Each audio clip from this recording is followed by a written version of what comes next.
Bienvenue mesdames et messieurs, merci encore d'être les nôtres sur Voice of Congo, toujours dans les cadres ya masolo Italie Mboka, masolo ya politique, et voilà la raison pour laquelle tokutani na bino encore un rendez-vous na bino pour scruter l'actualité ya Mboka na biso, l'actualité politique. Lelo tokobeta masolo ya politique, masolo ya République démocratique du Congo, politique ya Mboka ezako kende ndenge nini, l'insécurité ezako déranger. Est-ce que l'accord ya Emera ya ngondeza base ya insécurité ya République démocratique du Congo ezaka kamaso toko solo la ville à Kinshasa, rentrée parlementaire ya ba député provincial déjà les 30 yawa banje nini na rentrée o ezako salama ya les 30 tu es bien que Kinshasa aussi eza épargné à ce qui concerne insécurité na mboka na ville à Kinshasa wa à ce qui concerne aussi problème belé ya social ya ba kinois eza masolo tokomeka to solo la tokobeta aussi masolo ya lamuka pour lelo na yambi encore pour nabino Mike Mukebai, l'honorable député provincial ya ville à Kinshasa. Tokobeta masolo audit ya IGF ezako continuer ezaka parmi masolo tokomeka to sola si l'état va encore nous permettre na bata na ngonga na biso tozanango taxe sur les téléphones yango pe tokomeka to sola soki ndenge na lobia tango permettre en tout cas sans plus tarder mbote mona mboka honorable Mike Mukebai mbote ndeko Ousmane. Voilà, alors les lots déjà tous les 28 hein? Dans 2 jours, rentrée parlementaire, il y a bino ba député provinciaux, bozozonga. Banje nini, il y a session Oyo, il y a septembre. Session Oyo, maman Ali Kambo et Ali budget. Et on Kisasa. Na mokanda babengi reddition de comptes. Jantini Ngobila, aya ko lakisa ndenge nini asela ki misolo na budget Oyo uti koleka. Reddition de compte wana tango zaki na boloko et ya oyebi Jantini maele na yewana ya zunguluke na budget na reddition de compte et ya na suka ya session po batinda mbazwa tango ya kotanga yango te eleka ndenge wana tobi mbalo oyo koleka te esengeli alakisa ndenge nini asaleli misolo ya Kisasa okingai voilà boni na mbongo ya Kisasa ya budget oyo euti koleka pour na reddition de compte ambaleleki pour le monde na kite na makambo tali hologramme compagnie moko mobe kolobite kaka déjà kama otoko kongola mpako ngumba Kisasa bango batia compagnie moko comme nango hologramme e kongola kampako mbongo eske kendaka e ba na kate milioni na milioni ya dollars mbongo wana kenda na pocha na yekenda na compte na wana tokoluka toyeba yango compagnie wana yali na binza kuna bomba na bakoma te eloko te libanda ba compagnie fictif mobeko ya mboka elobi esika compagnie yali esekeli bakoma ya bango bakoma eloko te o babite compagnie ya Emile Bola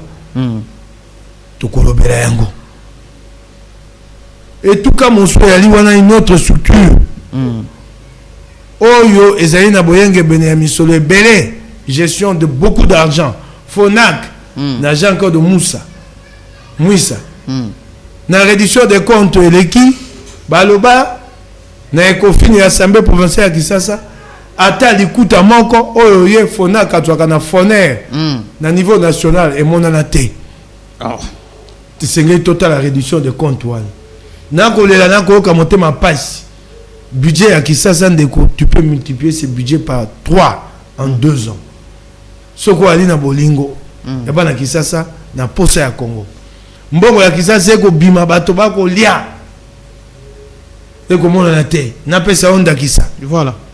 To ali na taxe moko o babengi vignette pour la mituka. Voilà. Na 2018 mituka ya laka 400,000 na ngumba ya Kisasa. Mituka futa vignette be 32,000 voitures. Taux de recouvrement moins de 10%. tokomi na 2019 na bokonzi ya Argentini mituko komi so 450 000 so 480 000 mituko efuti vignette 28 000 voitures yoka taux de recouvrement et ali passe mobeko elobi te kaka DGK ndazali na makoki ya kokongola mpako vignette ya 2019 na bokonzi ya Argentini déjà comme tu as compris en côté bah une compagnie moko et ce que uta to ebité comme on a un taux juste yango moto congolais pas quoi ndeko tant que ali na taux de recouvrement à moins de 10% qui ça c'est comme mokoni donc Kinshasa nde bazolo belango kimbo peto Kinshasa la besoin nga Kinshasa la belle na koya ndeko ba pesi bino bokondi po bo salela yango bato ba ko futa mpa côté bino bo koya ko la netando eke bongo musana bino zani mpako yali obligatoire bosa mosana mbongo ezokota bana Kinshasa basepela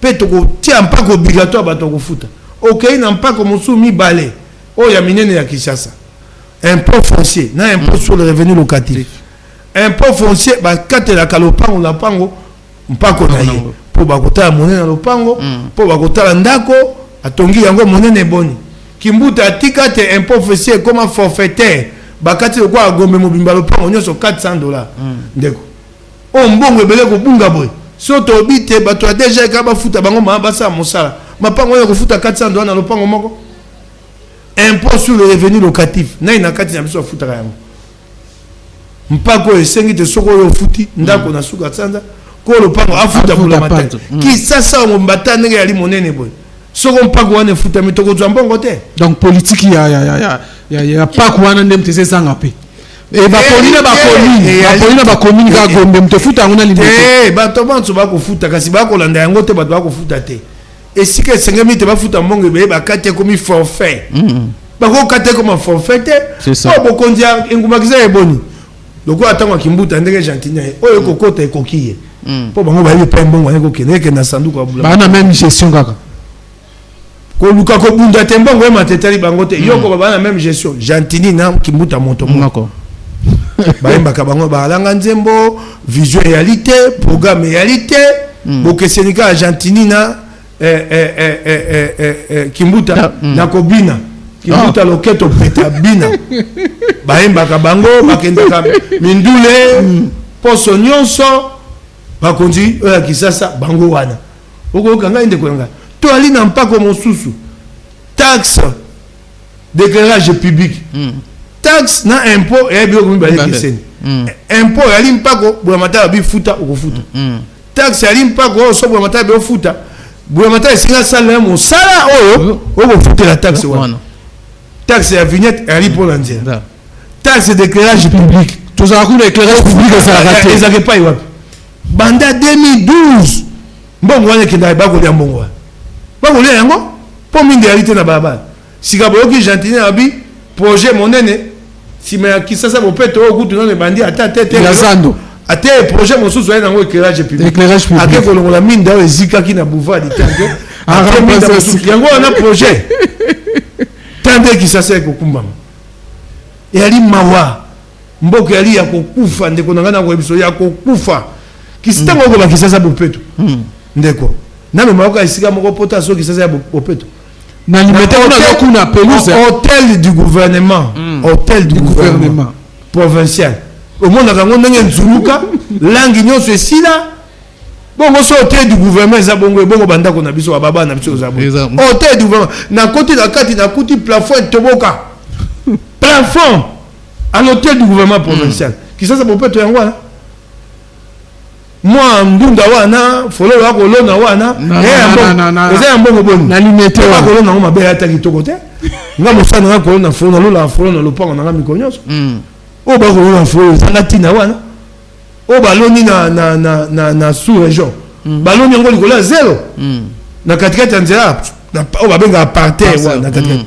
esike ba bimisa mabele wana so bacha mabele ya mwindo ya kitoko baloni ngo likola zéro eko bota mala mote loko ni ya malonga ko sa fololo wana kolona mala mote na ebisiyo tukwa ko salimete wana kitoko na nzela pe na mbongo moke voilà na ebisiyo donc faible ya ba sensibilisation ya ko ali etumba pote mbongo wana nyonso eyebana esike kendaka pote ekota na budget pour te gentiner la kisabiso wa pérédition de compte. Okinga inde ko ngai et ali passe. Mais c'est un peu député bon ça la série quand même temps baba. Makamba bongo. Ngai na ye na kombo ba député provinciaux te motatini gate na yenga moko. Oui, on a so bande ba député bon ça la série. On a ko bisa baninga danga ya majorité. Majorité ngo ba tête gouverneur akumba bino na nzanyo swalingi. Voilà. Na habite to na 5 bino te boko se boko isaga été. Kasi majorité ngo ba te bo zongi sa na nzela sembo. Pour na 2023 bino na ngai ba ko tuna biso na bala kisasa wapi musabo sai ah ba ko tika ga kenda ka bongo ba baka to ko yanola na mutuna ya bala kisasa bo sali mosala nini na go sande ko nga majorité ba yebaka ba ko tuna biso yango awa bino bo tiki njatini ngo ba saka wa lingi bo yebaka yango oh ya ko ba yango ekoleka mosala ko sa mate kisasa ko bonga mate biso vandi sui qui ça c'est kokufa qui ça potopoto qui ça solo insécurité n'en parlons même pas qui ça bopeto kaka matita wana na sayo osolo ki wana solo matezo misusu na sayo na mitu na bandeko ba zinga wana zonga bazo babika kandeni solo ngazi so na koleka mutu ko landa yo kolanda yo 100 mètres plus loin okoka zolo libumo tondi yo na solo Jatingo baye sabato te kisasa bopeto. Kisa bopeto skani. Et ali esigani. Ba bukumese moto sande ngolingi. Bukumese. Kaka ekila ke kondoko simba na bokonzi argentinité. Na commune yo sala tia mombongo bisika nyonso na esika ali rompo na commune kisasa. Ba tia conteneur ya entreprise Congo. Village ba Congo. Tama kambo kusama. Na bukumese o argentinien atio ye moto ye na été rosikiwa ta makambo ko sama na kisasa e ali mawa e ali etumba monene to ko zonga simate to ko telemela yango te kisasa ekenda libuso lelo so na ko bisa bana kisali ka moko na bisa bango te kisasa eko kamba mate la ville n'est pas gérée moto akamba kisasa ali te kisasa etambola ka be boye na mawa nzambe la ville n'est pas gérée okingai jatini ngobe ya sake na ta PPD bo ke nga mawa manda ona kokokelo kote bo zana luka manda ya mibalende na osa mosala boto ba che gouverneur azana na mibu misato asa ke kolela obite na kokamando te asa ke kolela pasi na biso ba kisasa moto ba te gouverneur mosa ba pesi ayebi yango te et pas ko makisasa ayebi yango te kisasa elekeli ye monene manda oyo na koyoka motema pasi ya kolobango solo manda oyo eza manda ya bure ya pamba esi ekufi Kinshasa to bakino bazatanga eloko te balakisa boso eloko te bokozani tokomi kobunda mwa moke biso batindami opposition totala soko esika mosu akokanga koyiba mbongo tokokanga madusu wana kasi na bombaki Kisasa boye bato bakokonza yango bakoyepa bakomema yango te. La ville n'est pas gérée. Voilà. Alors, maintenant, tu rapidement, dans l'actualité Mboka, actualité générale, on a abordé point de insécurité. Tout le monde a dit que bakata incursion dans le Bumbashi.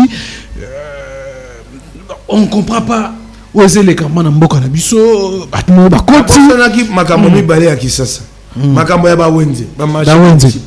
Biso to boité, te bat bongisa ba wenze comme kitoko ya sika. Ba doiwa benga ba mama ba tata ya matatikiba na bi ekosa mate na koya ko pamno matatikiba to kote malika mwa ba tonga ba wenza sika no so we botonga wenza sika ba kolo wenze ba eyandwa ba yeba esika ni bango ba kozonga na wenza bino sika. Il faut prendre en compte la dimension sociale.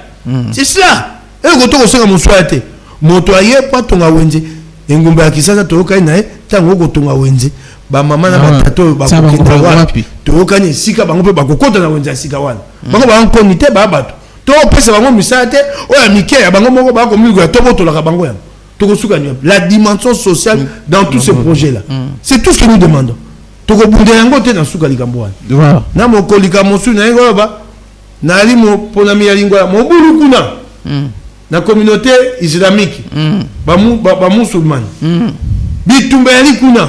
Voilà. Soko bato na ngai ba électeur ba bundi bazoki na petit secrétaire général au enseignement primaire akomo na ngai pa na ye na koya kuna na bato na sima na ngai babi nanga comme soko Jean-Marie so Mangobe na yebisi bato ba keima pono bato o ya lingwala voilà bazana coordonnateur national bali pena représentant légal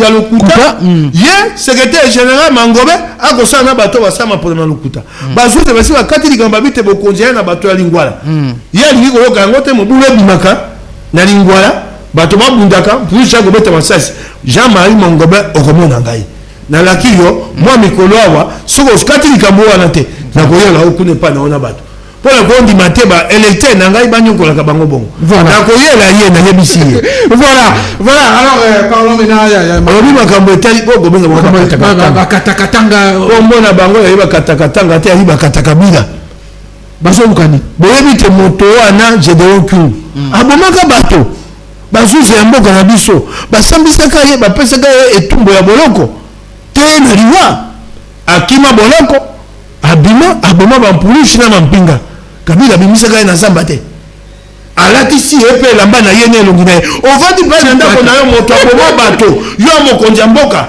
babimisi alati elongi na yo na elamba na ekoti bakomi wumela shikata yo provani na ndako na yo oza na esengo ntango kotala yango Kabila esengi elelo bokondi otuna ye motuna ayanola na likambo ya Gédéon Kyungu ye bali bakatakatanga te bakatakabila Kabila moto alukeli biso yango moto aboma bakatakatanga te pourquoi ils ont ciblé Gédéon Kyungu aussi le gars aza asomonana te et bon ngoye moto sama kama bongo te akoye kozala ye na boloko aza libanda neni yo yebi yango te yali politique ya banda Kabila yaki na bokonzi kotalisa mboka pe kotalisa mokimba te songa na yalité kimi kozala te yango wana c'est cette politique là cette stratégie nga Kabila na yalité kimi kozala te na bokonzi na ye si bamai mai batonda ekuni bamai mai wana sokoma ba ko zwa mbongo ewutaka na Kisasa ekenda kuna so balingi mai atika mobulu batindeli ye mbongo pour éviter qu'on ait aux akimi et certains sont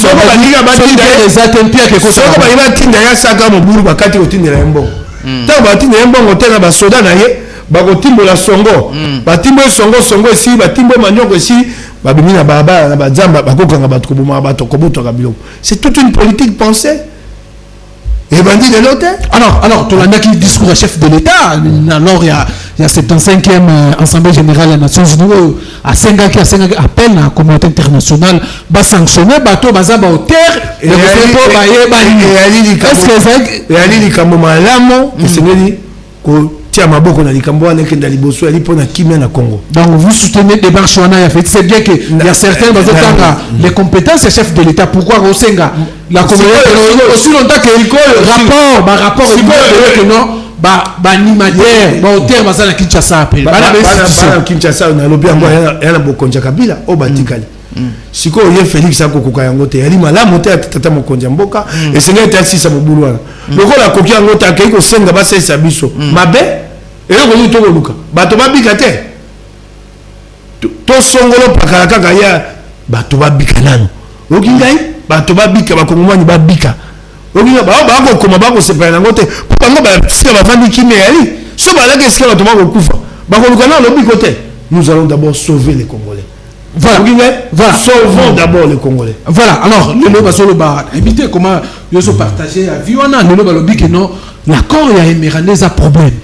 Le loco va souffrir. Quand on a un loco monte et moto et loco bemi mboka oya bokonja Kabila. Et bomi mpinga, et bomi mpulushi, et bomi service de renseignement, et bomi yango nyonso, et bomi yango na mosala, et bomi yango na lifuta. Na mibu zomi na mwambe Kabila se bafutaka mampinga mbongo boni bao bakenda bito bakata maboko mwa bango ta bakoma osenga mbongo na ndia bongo bato ozana posa ko bunda mboka na ndenge wa mpulushi yango ya liao bafutaka bango mbongo ni mibu zomi ya mwambe ya Kabila futi mpulushi mbongo boni abomi mbongo ko boma na bokonji na ye le mere yeko sani babomi mboka po balinga ite mboka ya makachi po mboka tu ali makachi yo ko umela te Sengelagi, institution à la faible pour Kabila tika mokonzi seko na seko yango mosabasa lelo to na pasi to ko la peine de silité tumbe ali nanu et tumbe ali makasi et c'est que tout les mapona ko kangola Congo. Voilà, alors tu les massicos ménines. Pour me souvenir, accord à Émirat. Article 4, le sous-sol, le sol et le sous-sol appartient à FCC. Ah, ndeko botika la biso biloko pam bababi na bino eza menacé bababi na bino ko zongisa ngali kambwana te likambwali etumba bakongomani batema poto kangola Congo lingomba wala ba hôtel mandenge nini et bien ya ba traître bazali kabila institution za kabila zongisi maboni ya banza eta otika mokonzi seko na seko ta zongisi mate kaka ndenge totema kana moto na moto sigali toujours si la bien nsima mais comment to bakote mane aussi congolais d'abord et tout ça kana namuté soko ata toko so anayo so babite comité balingi batumba Congo tokoyoka na ngana yo so to na bolingwa Congo okinge ata wa nungu yali boye so babina ngali kambo ya Congo babite fayo abengi bato po batema po na Congo soko abengi na nzela ya solo na kotelemi yo pe okende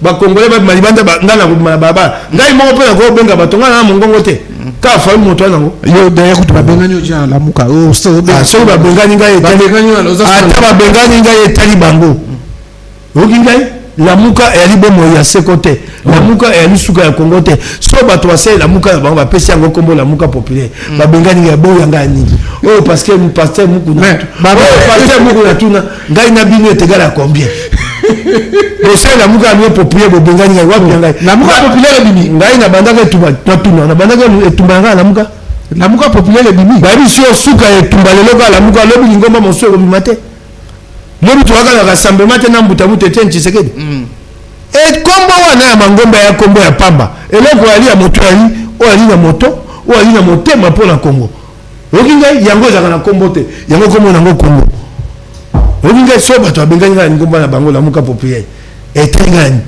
esuka yani sozo ba la muka populaire ya question ba bato batuna ki ebela osakana ta na bito so bako komaka bako lobaka na metando eke la muka populaire yosko ngwa tu eza banani bana bazana kenda ko tuna bango ngana komi porte parole na bango so na ensemble kenda ko tuna bango ozana ensemble ya république na ensemble pour la république na ina kati ya la muka point ba la muka populaire bato basali yango kendo tuna bango bana bomo bakufi na note tuna bango la muka populaire za ya nani ba yo ba bengani na la muka populaire ba bengani onde kuna na muka populaire o ya Faden House nde ba bengani na la muka hotel ba kongomani yo proposo o se reprocher quand même na mabio salaki yango mabeni na sai fala oti mobembo aye akosangisa bato te ngana mwa moke olingo balika moneno etali bomo ya Congo okobengisa biso to yo kabiso oyo va na kiso sai poso moko otika ata kokuta na biso te baninga na yo bemba katumbu otika ata osona bango te olamuki be bambimbi mama ya likambo kafuka te kokpoisa Félix yo lobinga pe na likide tando nga bite likamwana kotikisa mboka nalo baboete o tribalisme so na yo okay malembe soko fayula alobi ata ali mabe bovanda ni nye baumbo ngana musali ya faulute ngana musali ya Congo lokola ye moko pa musali ya Congo lokola ngai na yego batela sepena likambo wana te juste poser une construction démocratique ça devient un crime tango na lobi yango bato bazumi komisa to ba ofinga yo akola ndango te banda moko ami bale ya misato ya mine ba finga ngaka ngade mwasi na bango tango na yanone komingambo baseni komisa to pena tiki ba kongomani yanone ki mabeka pe tango bango ba ekoti sina basi ya na kati na masoko bolimbisi na kotonga na bosuto voilà nyoso alobaki na tiki ya ngo pesa lia est là osengi bolimbisi bande ko muso limbisi bango te bande ko news ba collaborateur na kala to do sengoza ngai nde na kanda na bango to na ko batena jolo ko ngai ba jolo ko ngai na lakisaki mikanda na tando ke soko lingi na koela c'est nous ali compagnie et salama ezana mikanda ezana ba statut ba acte notarié na bimisa mbongo ya kimobola na ngao ba ko finga tena mobola ngana wana na kimobola na ngate na miwakango na lolendo mobola na ngai na pesa ngo nani mobola na na pesi yo to ali pe ba bolé belé na Congo millions na millions na goki yango pasité na ça compagnie wana na $7,000 bo doit bo kamata bo kenda bo dondo kana ngo sika bina boto lelo ko na komi ngam e komi yango limbisa na limbisa bango na likamoni na ko boto lelo ko na ngai ko Mama Didi wa Yamba ba ki limbisa dani Mama Didi na Belgique Mama Didi wa Yambo abi limbisa na ko boto lelo ko na nga pesi na limbisa na jona lelo ko na ngai loko na ngai na kolimbisa bato tu loko na ngai na limbisa na kolimbisa sima soto mona to ko pesa na mbote na jona loko na ngai mais Daniel Saf limbisi Daniel Saf honorable Daniel Saf na limbisa ye nga na nzambe limbisa ka bino liboso te to kamatane mabe awa te na nzela ndenga tambola kanga na eto esunja ya moko te na se bisa bi po ni boko tinga nga zaka na ye na lingi te ozana lamuka no ata na lamuka soko bandimi ye etali ye ngana ye to tambo ga sunja moko te asina bisa bino alors tambo le ezali ye yanga ipo ni bo to na politique te boza kana to za lengo potasa nini makanisa ko kutana te buyo bato boko tinanga botaka te bato mi baye makanisa se kabona ka na point bon na bango te bato basomono ba mona ka bosa ba bino no bona la muka bozana la muka yo bopandisa ngo olingi songi mingi olingi be nako bisa makambo tango Daniel pasa fakenda ko pesa Janet Kabila fololo yo mona ka ngote eza lakisi ke boza suna nzela tuni yo mona ka ngote collègue na ye tikela l'Assemblée nationale ake pesa ta cadeau songi na bozala ka benemi pe ta politique nani bozana divergence na makanisi mais boza benemi te malamu na yo moto bongo. Voilà, on continue. Alors, comme tout ça, il y a un dossier, la Moukane à venir par rapport à tout ce que nous voyons. La monostosie à venir à la Moukane comme croiser des chemins. Oh, tu as honorable. Oyenzela moko, okomia wanzele za mibaye. Ya kwa biso solo. Oyebonzela moko avec kabani mibaye. La Mouka est à la croisée des chemins. Et Seigneur la Mouka a pour nabilo comme mibaye. Restructuration toliwa. Oh, restructuration to mituna to wuti wapi to okenda wapi to komi wapi bon objectif to tiaki liboso na biso e yali kaka to esengeli to bongola yango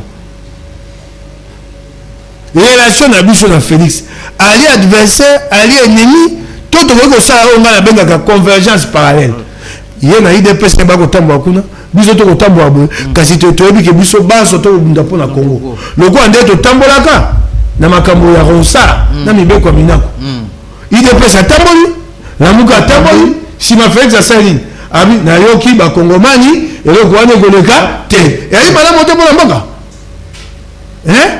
yango wana esengi restructuration to mituna to sito monite lingombo ya mabe pona Congo yali FCC FCC a zone ngate Kabila Zonga FFA zone abo ma démocratie. Nous devons maintenant reconsidérer notre position. Dans le but on ngana ko bande bato so balanga. Voilà, ça va pour la convergence parallèle car c'est singai ba kondia la muka. Ba vanda na mesa tout ça restructuration. Ça fait 18 mois, soko 19 mois, soko 20 mois.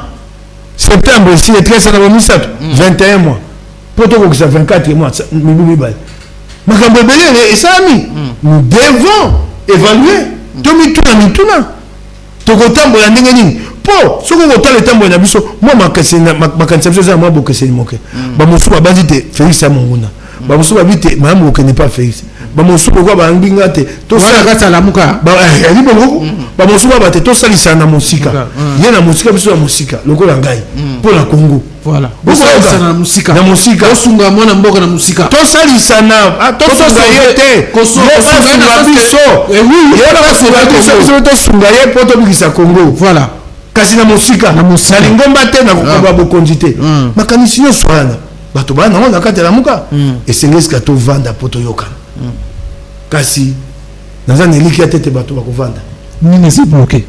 Pour aller bato bakomika to mo ke nzate la muke ekufi kasi moto ko tia ninjaka na certificat de décès alita ko banga moto ça zo boya ko batela muke ekufi pour ani ba batela moto bomi la muka o mangambo au moment tokoma la muka moko bemba vanda kuna bakate katumbi avanda bakate mokeba ya kenda na yeso ko sa bilanga na ye il y a bengana kuna etika la muka populaire et kufi pe kakandengo wana soko tokebite restructuration ou disparition à la croisée des chemins restructurer ou disparaître c'est ça. Si nous ne restructurons pas la muka maintenant d'ici la fin de l'année ou même avant et qu'il y a une loi, taka likambo mokel quoi remise reprise et suite un mon dit on a fait bagi na poto bisonde ba chaku na bango to le kan etando ke te remise reprise ça mi te pona confinement ba ye awa ba si ba sali sanza moko na poso un mois et une semaine ba koki ça remise reprise ba koki ango tele là il faut que c'était faiblesse ali mais c'est ça là qui mais un mois et 8 jours un mois ou on est à quelque chose moqué remise reprise et bon remise reprise ya Congo sur les baguettes yo tata ça on a ça bon kaga oyo un mois et 7 jours pour une simple opération banale mais c'est une information tout ça nango c'est là aussi tout ce qui va communicateur à la muka ou bien la situation entre bango Martin Fayou na muzito problème exacté on a fait un mois et 8 jours et 7 jours. Donc, il y a un problème. Yo retourne en yo moko mo pesa monite que camarade n'ingomba un mois et 7 jours. Musique et folk sont entrés ensemble le 22 août 2020. Le 28 septembre 2020. Un mois et 6 jours. Bah quoi ça a remise et prise. Donc il y a une incapacité, il y a une faiblesse dans le leadership de la Mouka. Il ne faut pas aller chercher loin. Ce que ça pour la Moukeba, mais Moukeba, bon, les deux, on comprend comme si les deux leaders ont posé problème. Moïse Katumbi et Jean-Pierre Bemba. Et bon, moi, c'est quoi remise reprise Moïse Katumbi n'a pas ça là-bas, on a signé. Et c'est pas ça. Na émission de ça, ma bonté, bah quand nous sommes la Mouka, c'est pas ça, na émission bon. Mais bah représentant, faut pas ça. Eh bah quand trop, quand ça, bah tinda bah ton, bah quand tinda bah ton, bah bah oh mi bah là, bah quand vous ça là yango, pas ça là yango là. Petendeka pona kwa kuswanza Mokebai makambo etali ya mboka yango wana bozitoleke bina mapeka boko kumbani yango te ka ko tinda ka bana ba ko pakola ka makama pampamba ni tandeke yango wana ndi bokumbani yango te ya imawa na muka ko kende vérité le sengali tete la muka kufa bien la muka ali ngomba monene pone tumba so lelo la muka kufa ali pasi bato be bakobeta maboko bakosepela kasi Congo ekonyo kama lingomba na ngoma monene ebunde tumba makasi et c'est n'etika na bomo yango nakoba à la croisée des chemins restructuration ou disparition ngana posa la muka kufate so ekufi le futani ngana kozo nakoka pasi ya motema yom tozo ba fokiti ça aussi ça tango na yaka na itandeke aussi ça pardon tango na Fayou ou c'est incarné on a ci pas la mini yo zali na nkobwe na koni na zo posa tango na yaka koloba c'était le mardi je ne sais pas 1er ou 2 septembre d'accord sur ma montée na yena bien itandeke likambo wana mokonzi Fayou lo sali na sepe na ngote ekotomba mboka voilà noka kanga abina kani Fayou te na kobimisa mo pepe nga makasi abimisa mo pepe yango ya azali chambre à air pour abimisa mo pepe politiquement na tango na lobaki na bino kwa yambo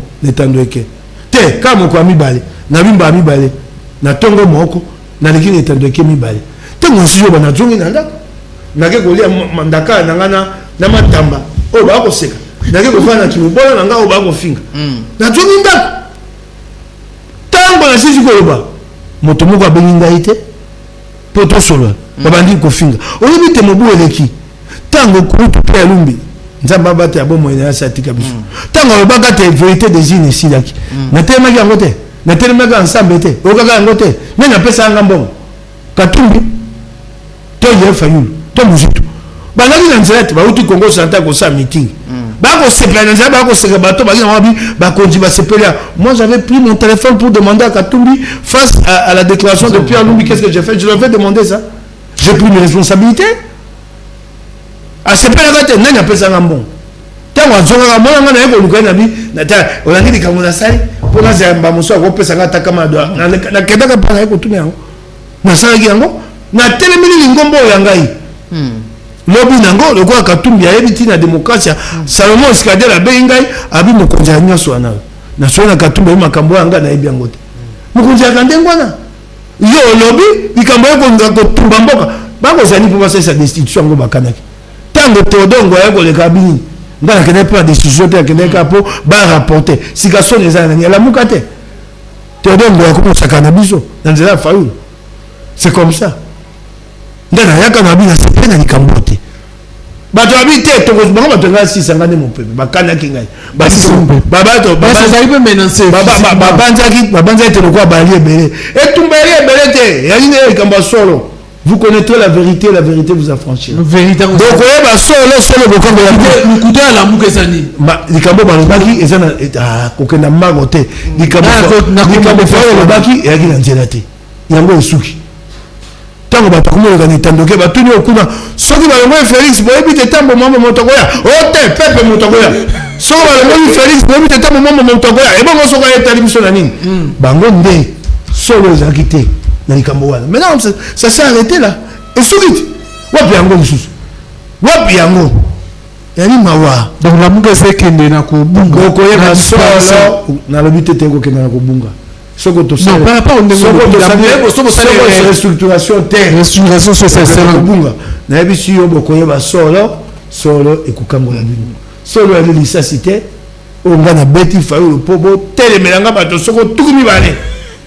Moto moko ye moko bobanda ete bio baba pomba nakima ke tumba tata bo akama oginga ata bo akama mi bale est-ce que ba militant ya soki na yebi le kabia ba militant eloko ngai na salaka me tumba na ngai na bomba na kasima ya solo solo sina bomba na sima ya solo oza ata koto moko na kojonga simate na temaka mutamuto echenchi sekeda makamba ibizate suka mutamuto atika ibizate po ibo batete mokeba ipasa makambo na mboko tanga na tema mutamuto chiseke babi mwana penza za botoshi te na tata mobima mokolo yemo yango tika ibiza yango te wana na pesa ngambongo fayulu to mozito po bango ndo bato mbongo qui m'avait payé pour ça yali mawa les gens n'aiment pas la vérité dans ce pays soko comme iko babo soko ko lisasi pour ba yebi makambo ba ko sala nkuku. Maintenant j'ai posé une contradiction démocratique. Mais na si la lembi ko zonga yango tokena makambo Congo. Toujours que le makambo Congo mais na songa na question moko wa ba bandako tuna ba yeba vraiment si réellement ba discours na ko ezalaka mamba ba blomo bo montaka ngokaka na ni na de cadre pour ba bio so bimisa ba vérité. Soko ba discours on a tenu une vérité des îles boye to bunda vérité des îles nga si yanga ni vérité des îles. Biso to yanga na tete biso batolonga wana kolonga nga yango te ngana yebi biso muka ne bolonga na bi oui non la vérité est la vérité et te poto ko swala na ya koloba makambo na ba yela lokuta la muka ne te gagner biso na mutamuntu pia nombi nous avions tous les résultats le loi kufina koloba yango toi qui na ngo nyonso présidentielle législative nationale législative provinciale on avait tous les résultats tout nyonso toi qui na ngo nyonso encore sauter non so bino la mko gagner élection na yo na yo ngai ningongo na ngai nyonso o na zwa ki na kati wana yango ope ba pesa ngai j'avais 2850 voix provinciales net na document obiso de zwa na national j'avais 8070 voix net au baïba nous avions tous les résultats pourquoi on a cause nous avions tous les résultats tout et si on se baïba ba toto yebi yango na mapono mignon commandant Nicolo TAC on le sait voilà alors parlons Congo de la Congo alors nalingaki to le blamom aussi concernant toujours tout le monde qui les audits préliminaires il y a IGF ou basalaki audit na concernant toujours la gestion et Covid-19 au lelo bango balaki non la mauvaise gestion salamaka produit wana maintenant toyoki ba arrestation et salami na ministère de la santé bakagi directeur à cabinet toko za babenga eteni longondo toko za eteni akenda imoko eteni longondo est-ce que processus d'arrestation comme biaisé il fallait pas directement les premiers et pas ngai bazuzu basai musamba nga na ebite musamba ngo bakagi moko babenga pe eteni longondo eli de pèse bala ki sate bali pe na état de droit l'éteni ale kakuna kare wanga vérité eteni wana na yebi yango te kenda ko samba Voilà. Alors, on continue. Alors, honorable, on continue toujours. Tolandaki aussi. Tolandaki, makambu ya karma pawa ute koyemba nzembo mama yembo eza opposé aussi problème na bato mususu il paraît assez mal à l'aise na classe moko boy ayembi na makambu na bango te ayemba a beti masolo ya réalité ya mama yembo ndeni mama yembo façon ndenge fonctionne donc réalité mama yembo ya l'hôpital epesi bato kanda ba mususu banani mama yembo za kokufa l'hôpital za kokufa eyali mawa na bokonja Félix eza kokufa biso towuti mosala kuna tokosa enquête parlementaire na moga mama yembo oyebi te bibombo babenga bamone bano babotami na kokufa na libuma mama mpo bakende okunda yango baza yango ekoma kama misato 300 corps evandaka sanza na sanza nsima balongoli yango na moga mama yembo batindi na moga santa na Kinshasa bakende okunda yango makambo ezaka kuna yali somo bomoto ya moto eza esu te soka mapa ayembi bongala ndaka banzembo na bango te nayoki yango epai na yo napesi ye lokumu soko ayembi ndenge wana mama ya kokufa mama mombeto akolala yali te mama okokota mama yemo na bokono mosusu okozwa malaria na mama yemo ngungi eza mama yemo yo epai na ndako yali mama yemo ya kokufa yali mawa mingi tokobimisa mbongo mpo makambo mosusu okoya baso de mouton bisika moko eza na ntina moko te lokola so de mouton ya boulevard nyonso oyemba mosala ngoni mosala ça va réguler quoi il y a pas d'embouteillage sur le boulevard quand on dit embouteillage c'est 1 heure 2 heures voilà arrête boko kumba moto ko kenda te na Mandela embouteillage ni ezaka Mandela na rompo wana yani boulevard ya kana mo embouteillage moke ko banda na ministère du travail te na moi Willy wana to basi batula ngo maele bakanga nzela wana bato bakota ka chute comment kotambola 7 millions 200 de moutons ça pouvait aider mama yemo il suffit pas de construire mais il y a des priorités bon moya bato et ali talo kolela kondotia biloko wana pa mitro ekokumba 14 millions de dollars qu'est-ce que ça pouvait pas faire à mama yemo 14 millions et comment mama yemo wana batongi pe banda kwa sika kuna batie ngai mama nga kufa na mama yemo to memi ya cette crise et loko sengi batie ya mopepe et ali ka moko et kuna pe ali na nzoto moto mama akufi telelo basombi yango buni ba respirateur ba gros awa ba covid et civil ba bo sonya ngote Félix a okanisa ngo susu covid et civil et ko masu mingi te covid et civil na tuti mo libako et ko masu te et motu ya ba maîtrise na motu ya bato ba ko kufa comme okita ba sombi respirateur buni ba ebisi toke na tonga biloko ya minene o eza na litomba moko te mama yemo 14 millions de dollars tu vois ce qu'on peut faire mama yemo équipement ni toko ko somba mama yemo obi respirateur ya combien moko obi respirateur ya boni na ko tuna autre respirateur ya moto ya boni 25 millions 25 000 dollars voilà na 14 millions de dollars ko somba respirateur boni comment mobimba non eli bonté soko ayembi ndenge wana na solo kalma pa ngai oina soutien na ngai total tu es un Congolais brave moto ko sala pelo qualité oyebi ka telemela pe ba député a sala chanson ba député pour ça problème ngai soko teleminga na mabenga na démocrate soko moto telemeli ngai wabinga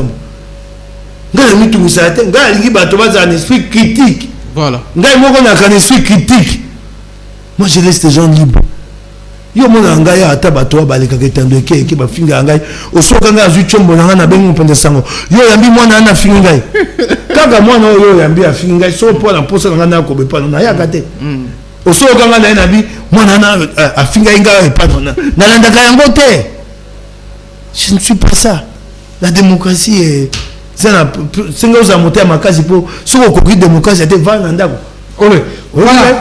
Alors, la dernière conseil des ministres, parmi les sujets, débattre sur le projet, il y a loi, budget, déposé dans le Parlement, où estimons 7,5 milliards de dollars. 7,5 Le quoi, 7,5 wana 5,7 voilà. Ah, le Congo joue pas. 5 milliards ya pamba. Peut-être que comme on a l'Assemblée nationale, tant que on a sur 4 milliards. Bah on m'a dit ça t'es. Bon route. Et ça non gouvernement.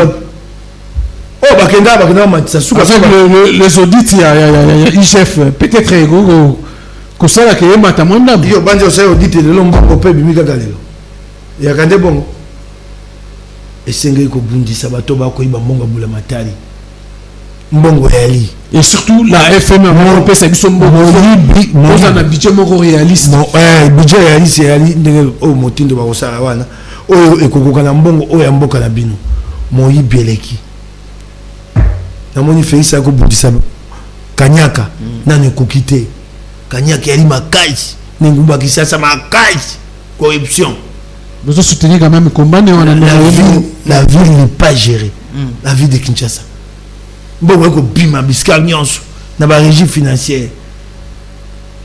Yali lobité yali passe. OK gay. Na bina yo soko Félix asema malamu. Lokola so Félix azaki ye moko na bokonzi mobimba nga na ko ça de la opposition ya kafu mais je sais la Kabila na sima na ye yango amba mosusu asema malamu. Et c'est le top c'est moi maman pour te éviter Kabila ko ba tourner ba na makanisi mbo mabe ba ngi ba sani ba zom c'est na bokonzi ba pomola misolo ba ma démocratie yango na to ko pesa Félix maboko ndambo kaka na peu plein azonga na bokonzi oh to moi na Kabila mibu zomi na mwambe kokite yo linga appuyé aussi par prophétie de Denis les prophétie et quand prophétique ne la kisi déjà ceux qui Denis les nzambe na la kisi te Kabila ko zonga ka nzambe na eka motamima ka na boloko na ndolote na makambo kenda ko kota kaka nzambe na wana etali biso na nini makambo nyonso asaka ba kisasa basiba ba lemba ka nzambe ni mutatinda ngoti moto musu motia tinda ka nzambe na wana ngo ba nzambe na wana biso tala ka été Denis les ça ba to liboke boni na lingoma na 1000 2000 il a combien de fidèles? Moi je comprends pas les hommes de Dieu. Tu as une église de 10 000 fidèles. Tu crois parler au nom de Dieu? Il y a 10 000, bah, Congo, 90 millions. Moi, qui les a 7 milliards d'individus. Toi, tu as que 10 000 fidèles. On dit, bah, 10 000, c'est pas beaucoup. 10 000. Si on a 10 000, kasi Congo, il y a 90 millions d'individus.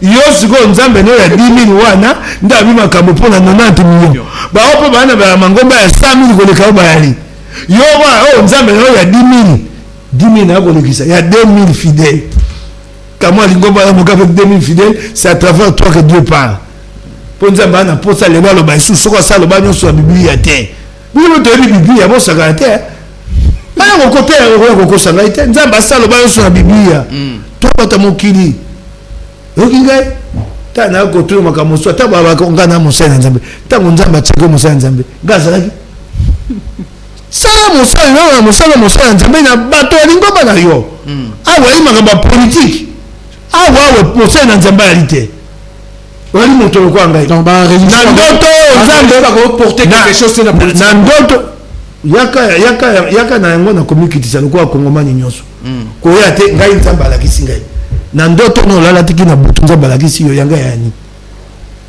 nga na ndoto no etegala combien et tout na muku na évêque etegala combien nga na ndoto na yo mugolo tali ndoto te ba komisi yo mose na nzambe nga na alaki busuka makambo na bino wana na mangomba na bino ici nous parlons politique Congo le notani na trop hein utangi komba mutu poto kutaki na epa na pa afanga diongo pas vraiment le gars et pas patriotique pas les matates mais patriotique ngana kata combat na été na lui par rapport il y a na combat na il na combat na oh bah fana ko soutenir ala combat et quand c'est prendre ngo moko pour la matata et puis na bopikiliki voilà il est courageux le Congo a besoin de ce courage là donc faut soutenir asaka makambo nga asaka ngai asaka oya na mona ngo malamu pour la Congo akosaya ngai pe akosaya ngai ala musaba kongomani ayibisa bango te bokonza Kabila elimabe kasi loko atanga bate bakanga Kabila ngai na ebite po kanga Kabila ya paji omona makani mona etambo musu ngai ngai asenga bakanga Kabila te opona yo kanoko ngai la CPI au Kangaé. CPI pas Kokanga Kabila, CPI ya Kate. C'est le gouvernement du pays qui arrête et qui livre à la CPI. C'est ça, il faut dire ça au Congolais, votre cause au Congolais. Là, il faut des gouvernements dans la CPI. Gouvernement, beaucoup c'est gâteau boniko. Là, makambo zanzia. Makambo bato va prendre cause na Congolais ko se pesa bato. Tengai prendre na nkanda ya Kabila. C'est que une même de repasser autorisation de premier ministre. Bali na yé na premier ministre. Bali ba ko ba et le regardez. Et vous trouvez pas de kendengi kokaba ngana lobakaba o bana makasi okanga Kabila boko lokanga ye ngana ko bete ya bema boko ngai makanisa ngeza kate Kabila to sola na ye ndenge to ko sola na Félix po ko ngeke ndali boso to ebisa ye atika ko zali baku ya mabe ya Congo Kabila za bato na ye ba mbongo bango so bobite bokanga ye bato ye bakotia mbongo awa ye boko kotia mbongo moto mboke ko pela moto na biso solo. Ça, c'est mon analyse. Si tu n'es pas d'accord, nous sommes en démocratie. Nous, on résistant à la diaspora, il faut libérer Congo, ça rêve. Pour libérer Congo, il faut chasser Kabila. Moi, je crois à la libération du Congo. Libération au Congo, elle y passe. Et comment tu ressens la libération au Congo? Libération au Congo, par les élections, nous pouvons y arriver. Il y a des pays qui sont passés par les élections pour chasser un dictateur. Ok. Libération au Congo, Gosa Manzera Balaba. Mokomosubo Kanda Bateleki Bakitina Balaba. Quand tu es Nanzera Balaba, milité pour Bato Kufa. Et puis si Manango Tokozonga Suna Mesa. Quand ils sont Nzela Balaba, les Yenga Nakobo et Angote Nazana Balaba. Et Gosa m'appelle Nzela Mesa. Donc Nzela Mesa, Nzela Mesa, Mesa, Mesa, nga mon alobi atenga na kenda nzela mesa yo zo tu nga tswana ngote na bi nzela ya mesa parmi les négociations voilà na kena ya liboso ya mesa ya mibale ya barabara ya mesa to ba makasi mandoki buye okamati Kabila bokangi ye ngana ko boya so bwana makasi okanga Kabila ngande mukebe na ko tembela bilu so bo sibo Kabila ngana ko ba juste buye ko kanga ye et ali pete ko vanda to ko kanga Kabila 5 secondes et si débimi kasi pona kokanga ye pona koluka mbongo koluka mandoki koluka mayele ça peut vous prendre 10 ans tant que beaucoup si bilo ko ana nyos bo ba est-ce que Moussa en fait c'est que dit Aza obligé ya continuer la négociation na Kabila na Kabila imoko ngana ko sauver la limoto Félix c'était babi de ça comment muta Félix il paraît ah bon le mbongo à côté wana yango comme so bilobela ba pesa une mission pour déstabiliser et déstabiliser Martin Bazoloba yo ali mon palisa muta on a koloba na yo quand j'ai posé la contradiction démocratique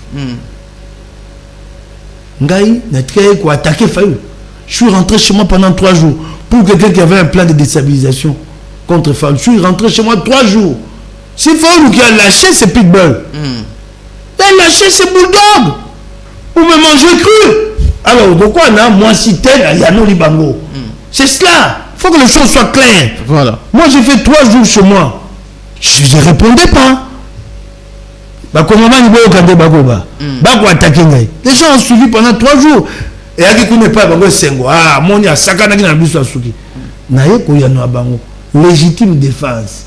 Babete kinga naye ko jongisa. Pour moi si nde soko beti moi ça ya ko bomangai mama Ousmane ko bomangai Ousmane bongana le la ka Ousmane ko bomanga to na ko beta pe na mobali la ko beta komba mibali ya mibali bo kama nanga moko na ko jongisa pe mama baka na ngai tango to ko ebite soko bunda bato be osani kufa na moko c'est quoi on a okufa na Fayou c'est ça le plan de déstabilisation okufa na Fayou ah je devais et c'est là quand moko na bango na nzoto donc moko yo on a pona Fayou on a pona que c'est l'équipe na limbisi ba bele na bina ko kufa na na nzoto moko kaka na poni Fayou c'est yo même ça ko te bongo na bomona so bato ba ko beta yo bele kufa na moko oui ça la raison ba kufa kana et bon quand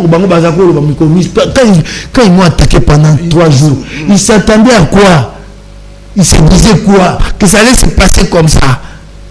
3 jours biloba pa biloba so ba yeba lo biti bazo nda kwa ke ayesi moi c'est mon keba ya yoki biso ba ok ya no ba ok ya ma siko olimisi pe ngaka ko go to ngate so na limbisi to na kanda na baki na côté suma ko na fade nte ko to za makambo karate na côté makoko na isu te la muka ya fade out etika na maboko na na bisaki yo yango zo bengo la muka populaire bango moko bako benga ngo to nga songa na ko benga yo bango moko bako benga wana zo banga ba militant to banani abanga bango na seba pour donner fade house na banga bango ba pour ba kanela ki ba kanela seba bango tout na bango seba bango tout na bango na seba bango pour na ko banga bango ngape na kamangombi eka pona mokolo so na bina te ba ko ba tenga ko luketumba na kamangombi na ko yela bino pe wana ta bwali kama na mangombi ba mama nga botanga mangombi nga na ko banga moto ta kaneli ngai na ko tambwa nga na ko sa mosana ngai nga na ebita seba kongomani mabete na jolo ko moto te na ibi mbongo bula matalité na bimisi makanisi mabete pona mboka na ngai ba o balinga nga ne tumba nga batikali o mona ngai te na longola muka na keye pa Félix na ko kendaka pete epa kabila ko kendaka te asemi buzomi na mwambawa akina bokonzi mobimba na keite siko akomi nango ya etene okwa longondo ndena kende kuna. Voilà, mesdames et messieurs, nous sommes à la fin. Alors Mike Nkebai poto sukisa honorable bobongisi to bobongisité na nani na leader candidat à la muka to bongisa likamboni na makambo nyonso elekaki Congo yango eza kati na biso to bongisa moto na moto atambo pona Congo na moto atambo pona Congo to bongisa likamboni moto lobuli kamonga lobe ayi mabe e komi na meninga mbona fa nganga pa na ndako nganga to bongisa likamboni lobewa okangaki e catch na kama te otiki eto tiki ko kufela ene na nzoto na bato atinda bango so akomona ngai so na nzoto naye okangesi batinda ka lisusu atinda ka lisusu lokwa na tiki bato banga atiki pona bolembo boya isu na kufa ka na ye na bino te donc oyeba secret nyonso oyeba secret nyonso tika ngai na vanda yo asongi mingi pourquoi aye kaka base bele kuna pa bina yo ba bi soko bato ko bundiso bele kufa na moko nga na poni ye ya yo nini représentateur ni comme na poni ye représentateur presse ngai na poni ye Steve Kivuata bazaki bele ba ko bundiso musitu na lobi ngai na poni ye ye tango na te mo ngabe na ko kufa bo ete na lela te na mobali nani ali boso nga ye. Voilà, mesdames et messieurs, ça n'est fini. Alors, pour te conclure, le Congo par rapport à la situation où ils ont les Kanambo Kanabiso, comment les politiques, les politiciens, beaucoup ont sauvé Congo. Donc, sauver Congo dans les Cambo, il y a pété. Il y a pété. Il y a Congo. Sokoka moko amiso ati bolingo na Congo. Esiko yali obite na osala ba Congo. Mani Congo biki. Congo kufaka po moko na biso asala kalibumu na ye, libota na ye, aso banda ko na ye mituka na ye. Soka sa du biloko na biso ko abokondité. C'est ce qui tue le Congo. C'est tout. Koluka eloko mosusu te. Conscience non soko mona wana kabela na bato ne ba ko bunda wana basi ba mesana ki bodu ya pete ekotaka sika ba ko les gens ont un train de vie où ils dépensent $3,000 par jour, 5,000 au sac anine. Qu'est-ce que tu fais? C'est quoi ça mesana vraiment na ko biloko na ye 5,000 chaque jour. Le mois il a combien? $150,000 de dépenses. 150,000 bane belé paye batinde ba ketanga ya poto ba bureau paye nyonso na moto ale bula matai ya mera masanga na cité ta mera kana pullman pour l'animement $20 pourquoi nous c'est nga mais sabato tout comme ba 20 personnes pour ba nga mo pa prêtre de prêtre. C'est ce qui tue le Congo. C'est ce qui tue le Congo. Yango nga na saka mosala ya ko na musala Congo mani ba yeba te ba ko iba bango mbongo na bango po mo ko Congo mani ba ko tema biso to sala bango souté yango musala ko sala. Il y a quoi peut faire patriotique ya mukuna ko kite ba dabi na kana tando ke mikonyos po na na ino ko mo na ko contre muto ba Congo mani yango na ko na tando ke pe na ebisi bato ba lembi ngai o ba bite na lekisi na tando ke ba si masoko mo ngai kange tando ke na yo okotika ngote akanga na yo asepe sous ta kanga ngana na musana ko ça je le fais pas par hasard et ali pasi ya ko banza te et pasi mi ko solo baka ngombe ko ya ona ko vanda nye voilà oui écoute moto ba kongomani ba yeba te bato liboso o esenge ba te ma pombo ko bongo na ali bango voilà et ali na ko sa musalo ko ya motei voilà kati ya tempelo ko ba mikonyusu ko ba mokonyusu na lipenga moko te ebele pe ko ngaba ko sango loko ande ko nga meda kan kolongo na pese longonya awa to ko ba na musala na malem te moko moso mwa ba kongomani ba telemi mboke bongwani ba telemaka si ba tema balebe etikali ya ko telemo ya suka o ko za moto penza wana kabida luka yango te FCC ba luka yango te voilà boko misa kongomani te esika o les gens n'auront plus rien à perdre bato motabi na kufa na ngai bomo na ngai suna tina te na pikisa kabila ko comme ça kongomani esika la te faut pas amener les Congolais à ce niveau là à une situation limite voilà où l'individu où les individus disent nous n'avons plus rien à perdre. Kabila a évité ça. Dans FCC, nous éviter ça. C'est pour votre bien. Voilà, mesdames et messieurs, Kabila a évité les dangers dans FCC. C'est par là que nous mettons fin. Merci merci na Francis Paka, merci aussi na honorable Mike Mukeba. Il est là répondre encore dans le cas de Tobeta Masolo Mboka. En tout cas, moi je vous dis merci na Binonoso. Merci na Jimmy, toujours pembeni et honorable. Bye bye.